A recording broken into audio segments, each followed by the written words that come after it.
हुजूर, मेरा सवाल था कि जो आपने अफ्रीका में वीट ग्रोइंग का एक्सपेरिमेंट किया था उसकी थोड़ी सी आप तफसील तो हमें बता सकते हैं?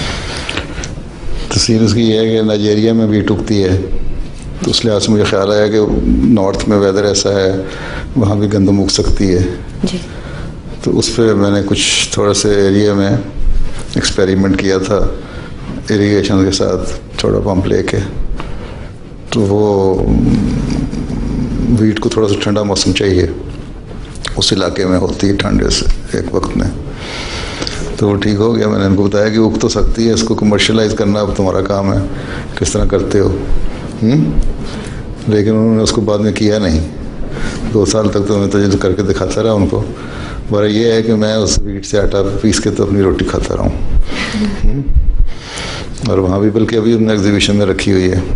तो वो बहरहाल उन्होंने बाद में फिर किया नहीं उसको कमर्शलाइज। कुछ वहाँ पॉलिटिकल अनरेस्ट भी रहता रहा है, कुछ थोड़े से अपने लोग, जितनी गवर्नमेंट्स आती रही उनके अपने वेस्टर्न इंटरेस्ट होते थे, इसलिए सही नहीं हुआ। तो आटा वैसे भी नहीं वो खाते, उनकी स्टेबल फूड जो है वो है चावल और मकई, तो वो वहाँ हो जाती है, कॉर्न और चावल। तो बहरहाल आगे चलाया नहीं उसको उन्होंने।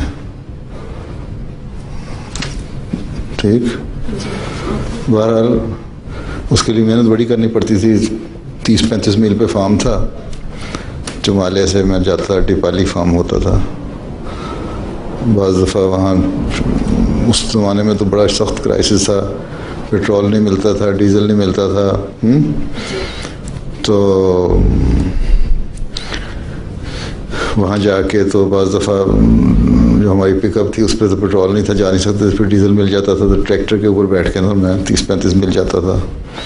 फिर वहीं जाके बाज़ दफ़ा रहते भी थे, जो उनके बुश में अफ्रीकनों के थैच्ड हट्स होती हैं ना, हाउसेस, उनमें रहता था। और वहाँ बिच्छू पता है ना क्या होता है, स्कॉर्पियन, तो उसका भी डर था। रात को भी नीचे लेटे हुए तो कहीं सोए हुए बिच्छू ने आकर काट दे। बहरहाल काफ़ी कोशिश से वहाँ गंदम को उगाने की कोशिश की थी, लेकिन आगे चलाई नहीं फिर उन्होंने।